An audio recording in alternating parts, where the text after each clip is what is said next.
Difficile che si tiri indietro nei confronti di una sfida e per questo Flavio Zanonato, uomo politico e amministratore da sempre appassionato di montagna, dall'alto della sua classe 1950 siede in conferenza stampa fresco della nomina a direttore a fianco dei vertici di Confesercenti Veneto Centrale, Nicola Rossi presidente, Flavio Convento presidente vicario, Maurizio Franceschi direttore regionale.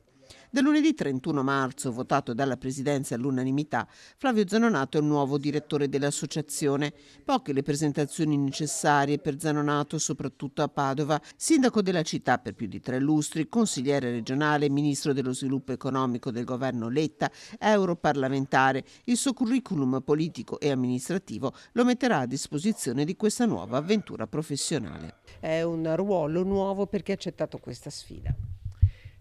Devo dire che è una domanda a cui non ho una risposta definitiva. A un certo punto ho ritenuto che ho ancora abbastanza energie per fare delle cose e quando mi è stata presentata questa situazione l'ho un po' approfondita conoscendo alcuni dei dirigenti che sono i nostri operatori commerciali, perché tenete presente che faccio parte di un corpo tecnico mentre ci sono gli imprenditori che dirigono questa associazione.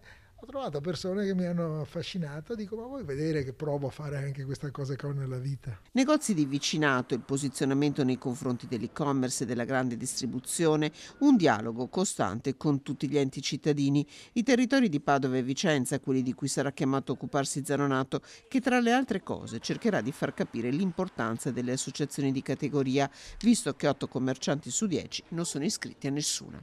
C'è uno spazio enorme per conquistare nuovi soggetti, per renderli protagonisti, per ascoltare la loro voce, per sentire anche i loro problemi minuti. È un lavoro che dobbiamo fare.